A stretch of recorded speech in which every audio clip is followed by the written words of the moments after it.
তো মোটামুটি এখনো দীঘার যে ভিডিওটা করেছিলাম সেটা এখনো পাবলিশ করিনি, আপলোড করা রয়েছে। থাম্বনেল এখনো বসানো হয়নি, আপলোডও করিনি না ফেসবুকে না ইউটিউবে। তার মধ্যে আবার চলে এসেছি এইদিকে। এটাও একটা বীজ। কোথায় রয়েছি? বকখালি। ও হ্যাঁ, আমি একা নেই কিন্তু, আমার সাথে কিন্তু এবার সাথী রয়েছে। আর আমরা এসছি গাড়িতে। তবে এটা আমার ফার্স্ট গাড়ি চালানো, মানে এতটা। বাড়ির থেকে বেরোনোর সময় দেখেছিলাম 151 কিলোমিটার, মোটামুটি 150 কিলোমিটার আমি একটা ধরে এগিয়েছিলাম যে হয়ে যাবে। একটা কি দুটো, মানে একটা না, একটা স্ট্রেচে প্রবলেম হয়ে যাবে। আমি ওই জন্য ভেবেছিলাম যে দাঁড়িয়ে দাঁড়িয়ে যাবো। তো হাতে সময় নিয়ে চলে এসেছি, কোনো তাড়াহুড়া কিছু ছিল না। বকখালির এত ভিডিও বা এত পপুলারিটি শুনেছিলাম, তো এসে তো দেখছি এই যে এখানে এটা হেনরি আইল্যান্ড। তোমাদের যদি আমি দেখাই, এখানে এই হেনরি আইল্যান্ডে কয়েকটা গুনে বলতে পারবে এখানে সামান্য কয়েকটা লোক আছে।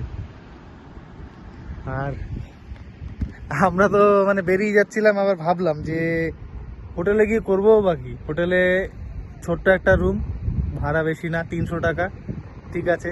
দুপুরবেলা খেতে গেলাম, এত জঘন্য খাবার, মানে সেটা মানে বলতে পারবো না, যে আমি তোমাদের বলে বোঝাতে পারবো না যে খাবারটা এত জঘন্য। আমি মনে পড়ে না যে আমার যখন প্রথম বিয়ে হয়েছিল তখনও এরকম আমাকে রান্না করে খাইছিল। যাক, ওটা বাদ দাও।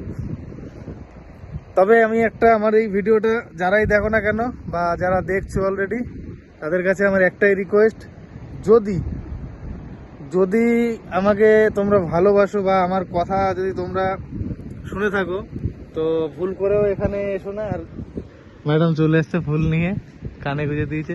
আচ্ছা, তুমি বলো তোমার এখানে কেমন লেগেছে? একদমই ভালো না, একটু ভালো লাগে। খাবার দাবার? খাওয়া দাওয়া তো একদমই জঘন্য। তবে রাস্তাটা ভালো পেয়েছি আসার, রাস্তা তো ভালো, রাস্তা খারাপ না। আর হোটেলটা সস্তা, কিন্তু ঘোরার এখানে কিছুই নেই। এই হেনরি আইল্যান্ড 10 টাকা করে টিকিট কেটেছি ঢুকে, মানে ঢোকার জন্য।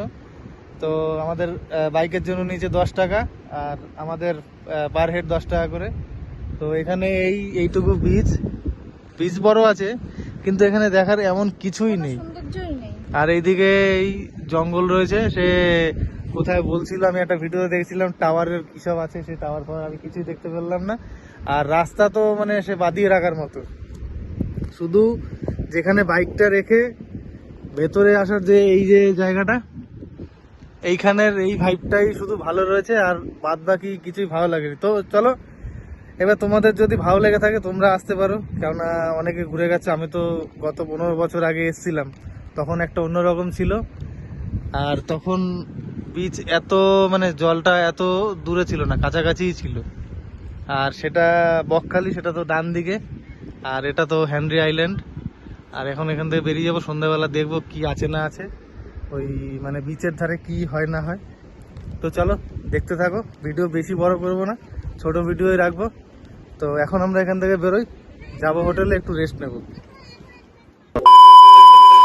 তো রুমে গেছিলাম, রুমে রেস্ট নেওয়ার পরে একটু বিচের ধারে এসেছি। এইদিকে তোমাদের কিছুই দেখাতে পারবো না, পুরো অন্ধকার। এই যে কালো যে স্পটটা দেখতে পাচ্ছ তোমরা, এই যে এটা কিন্তু পুরো জলে ভর্তি হয়ে গেছে। এরপরে কিন্তু ওইদিকে বালি, তারপরে কিন্তু বিচ।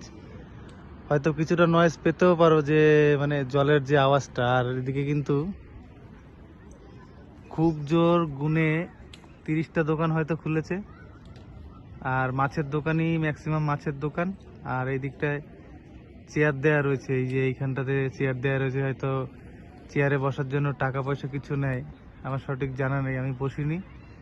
একটু চিকেন খাওয়ার ইচ্ছা হয়েছিল, তন্দুরি ফন্দুরি কিছু, তো খেতে পারলাম না বা খেলাম না, কেন চিকেনটাই নেই। আর এখানে রয়েছে মাছ, মাছটা খাইনি কেন, পাশের থেকে যখন ঘুরলাম প্রচণ্ড বাজে দুর্গন্ধ আসছিল। আর কালকে ভোরবেলা বেরিয়ে যাবো, বাইক চালাতে হবে অনেকটা রাস্তা, ওই জন্য মাছটা খেলাম না। আর লোক কিন্তু খুব একটা বেশি নেই এখানে। দোকান যদি তোমার 30টা থাকে, লোক আছে মোটামুটি ওই 15 থেকে 20 জন। আর আমার ওপিনিয়ন যেটা বলছে, তোমরা এখানের থেকে যদি দীঘায় যাও, এর থেকে বেটার কিছু দেখতে পাবে।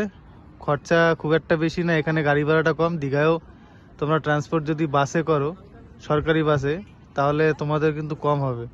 তো চলো বাদ বাকি কথা রুমে গিয়ে বলবো। আর এখান থেকে মোটামুটি এখন বেরিয়ে যাব, রুমে গিয়ে রেস্ট নেব, রেস্ট নিয়ে ভোরবেলা বেরোতে হবে। তো চলো রুমে গিয়ে কথা হবে।